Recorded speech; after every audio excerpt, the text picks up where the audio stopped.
இந்திய கம்யூனிஸ்டை தொடர்ந்து 2 எம்எல்ஏக்கள் வைத்துள்ள மார்க்சிஸ்ட் கம்யூனிஸ்ட் கட்சியும் தாவேகாவிற்கு ஆதரவு அளித்துள்ளது.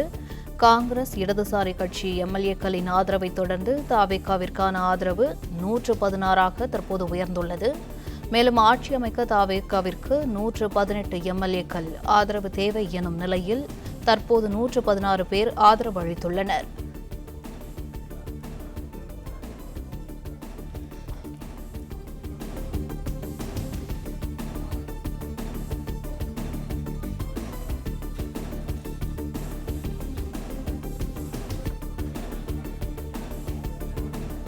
தமிழ்நாட்டில் அமையவுள்ள தமிழக வெற்றிக் கழக அரசுக்கு மார்க்சிஸ்ட் கம்யூனிஸ்ட் கட்சி தற்போது ஆதரவு அளிப்பதாக அறிவிப்பு ஒன்றை வெளியிட்டுள்ளது.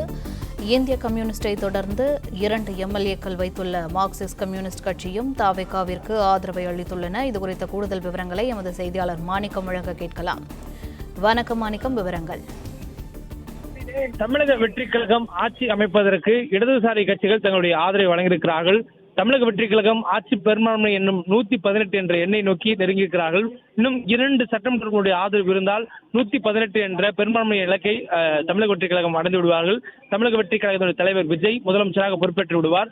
108 இடங்களை பெற்று போட்டியிட்ட முதல் தேர்தலிலேயே 108 இடங்களில் வெற்றி பெற்று ஆட்சி அமைக்கக்கூடிய கட்சியாக தமிழகத்தில் தமிழக வெற்றிக் கழகம் உருவெடுத்திருக்கிறது. ஆட்சி அமைப்பதற்கு இன்னும் இடங்கள் தேவைப்படக்கூடிய சூழலில் இன்னும் தமிழக வெற்றிக் கழகம் ஆதரவு கோரிய விடுதலை சிறுத்தைகள் கட்சி மட்டும் தங்கள் நிலைப்பாட்டை இன்னும் அறிவிக்காமல் இருக்கிறார்கள். மார்க்சிஸ்ட் கம்யூனிஸ்ட் கட்சியும் தற்போது தங்களுடைய நிலைப்பாட்டை அறிவித்ததன் மூலமாக தமிழக வெற்றிக் கழகத்தினுடைய ஆதரவு எண்ணிக்கை 116 இருக்கிறது. தமிழக வெற்றிக் கழகம் வெற்றி பெற்றது 108 இடங்களாக இருந்தாலும் சட்டமன்ற உறுப்பினர்கள் எண்ணிக்கை 107 தான். எனவே விஜய் 2 இடங்கள் வெற்றி பெற்றார். எனவே 107 தான் அவருடைய சட்டமன்ற உறுப்பினருடைய எண்ணிக்கை. காங்கிரஸ் 5 இடங்கள் வெற்றி பெற்றிருக்கிறார்கள். சிபிஐ, சிபிஎம் தலா 2 இடங்கள் வெற்றி பெற்றிருக்கிறார்கள். இந்த எண்ணிக்கையை சேர்க்கும் பொழுது 116 அவர்களுடைய பெரும்பான்மைக்கான இலக்கை எட்டக்கூடியதுக்கு இன்னும் 2 எண்ணிக்கை மட்டுமே தேவை. 116 எண்ணிக்கை தற்போது அடைந்திருக்கிறார்கள். மார்க்சிஸ்ட் கம்யூனிஸ்ட் கட்சியினுடைய அலுவலகத்திற்கு இந்திய கம்யூனிஸ்ட் கட்சியினுடைய மாநில செயலர் வீரபாண்டியன் சென்றிருக்கிறார். இன்னும் சில மணி துளிகளுக்குள்ளாக விடுதலை சிறுத்தைகள் தங்களுடைய நிலைப்பாட்டை அறிவிப்பார்கள் என்றும் சொல்லப்பட்டிருக்கிறது. தமிழக வெற்றிக் கழகம் ஆட்சி அமைப்பதற்கு தேவையான அந்த கடிதத்தை, ஆதரவு கடிதத்தை எழுத்துப்பூர்வமாகவே மார்க்சிஸ்ட் கம்யூனிஸ்ட் கட்சியும் இந்திய கம்யூனிஸ்ட் கட்சியும் கொடுத்திருக்கிறார்கள்.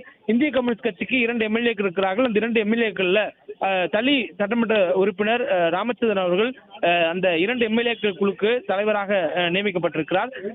இந்திய கம்யூனிஸ்ட் கட்சியினுடைய சட்டமன்ற குழு தலைவர் என்ற அடிப்படையில் தாவேக ஆட்சி அமைப்பதற்கு தேவையான அந்த ஆதரவை எங்களுடைய 2, அதாவது தளி ராமச்சந்திரன் மற்றும் அவருடைய மற்றொரு எம்எல்ஏ உட்பட 2 பேரும் அந்த ஆதரவை வழங்குவதாக எழுத்துப்பூர்வமாக கடிதத்தை வழங்கியிருக்கிறார்கள். இந்த கடிதத்தை ஆளுநர் ஏற்றுக்கொள்ளக்கூடிய வகையில் எழுதி கொடுக்கப்பட்டிருக்கிறது.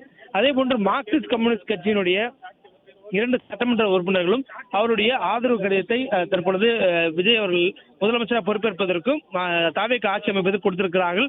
அந்த கட்சியின் சார்பில் செல்லசாமி அக்கட்சியினுடைய சட்டமன்ற குழு தலைவராக தேர்ந்தெடுக்கப்பட்டிருக்கிறார். பத்மநாபபுரம் தொகுதியில் அவர் போட்டியிட்டவர். அவருக்கு அவர் கடிதத்தில் கையொப்பமிட்டு ஆதரவு கொடுத்திருக்கிறார். அதே போன்று கீழ்வெள்ளூர் தொகுதியில் போட்டியிட்டு வெற்றி பெற்ற லதா அவர்களும் தன்னுடைய ஆதரவை வழங்கியிருக்கிறார். இது மூலமாக 2 எம்எல்ஏக்கள் கொண்டிருக்கக்கூடிய மார்க்சிஸ்ட் கம்யூனிஸ்ட் கட்சியும் விஜய் அவர்கள் முதலமைச்சராக பொறுப்பேற்பதற்கு தமிழக வெற்றிக் கழகம் ஆட்சி அமைப்பதற்கு தங்களுடைய நிபந்தனையற்ற ஆதரவை வழங்கியிருக்கிறார்கள். அதே போன்று இந்திய கம்யூனிஸ்ட் கட்சியின் சார்பிலும் நிபந்தனையற்ற ஆதரவு என்பது வழங்கப்பட்டிருக்கிறது. தொடர்ந்து விடுதலை சிறுத்தைகள் மட்டும் இன்னும் தங்களுடைய நிலைப்பாட்டை அறிவிக்காத ஒரு சூழல் இருக்கிறது. அவர்கள் அறிவிப்பார்கள் என்றும் எதிர்பார்ப்பாக தாவேகாவினர் காத்திருக்கிறார்கள். விடுதலை சிறுத்தைகளுடைய கூட்டம் இன்று மாலை 5:30 மணி அளவில் இணையவில் நடத்தப்படும் என்று சொல்லப்பட்டிருக்கிறது. அதற்கு பிறகாக அவருடைய நிலைப்பாட்டை விடுதலை சிறுத்தைகள் கட்சியினுடைய தலைவர் தொழில் திருமாவளவன் அறிவிப்பார் என்று எதிர்பார்க்கப்பட்டிருக்கிறது. அவருடைய 2 எம்எல்ஏக்கள், விடுதலை சிறுத்தைகளுடைய 2 எம்எல்ஏக்கள் ஆதரவு கிடைக்கக்கூடிய பட்சத்தில் 118 என்ற பெரும்பான்மை இலக்கை விஜய் அடைகிறார். இந்த ஆதரவு கடிதத்தை ஆளுநரிடம் ஒப்படைத்து தனக்கு பதவி பிரமாணம் செய்து வைக்க கோரி உரிமை கோரல் கடிதத்தை கொடுப்பார் என்று எதிர்பார்க்கப்படுகிறது. உரிமை கோரல் கடிதத்தை பெறக்கூடிய ஆளுநர் விஜய் அவர்களுக்கு பதவி பிரமாணத்தை விஜய் அவர்கள் சொல்லக்கூடிய நேரத்தில் பண்ணி செய்து வைப்பார் என்றும் எதிர்பார்க்கப்படுகிறது. இந்த 2 எம்எல்ஏக்களுடைய ஆதரவு நிலைப்பாட்டை விடுதலை சிறுத்தைகள் எடுக்கக்கூடிய சாதகமான சூழல் இருப்பதாக சொல்லப்படுகிறது. காரணம், இதற்கு முன்பாக விடுதலை சிறுத்தைகள் கட்சியினுடைய தலைவர் தொல் திருமாவளவன் அவர்கள் பேட்டி கொடுக்கும் பொழுது இடதுசாரிகள் இதில் என்ன வகையான முடிவுகள் எடுக்கிறார்கள் என்பதை பொறுத்து எனது முடிவை எடுப்பேன், அறிவிப்பேன் என்று தெரிவித்திருந்தார். தற்பொழுது இடதுசாரிகள் 2 கட்சிகளும் நிபந்தனையற்ற ஆதரவை விஜய்க்கு வழங்குவதாக முடிவு செய்திருக்கக்கூடிய இந்த சூழல்ல விடுதலை சிறுத்தைகள் கட்சியும் அதே போன்ற அதனை ஒட்டி இருக்கக்கூடிய முடிவாக ஆதரவு என்ற நிலைப்பாட்டை எடுப்பதற்கு பெருவாரியான வாய்ப்புகள் இருப்பதாக சொல்ல பிளே ஸ்டோர் மற்றும் ஆப் ஸ்டோரில் இருந்து பாலிமர் செயலியை QR கோடு மூலம் பதிவிறக்கம் செய்யுங்கள்.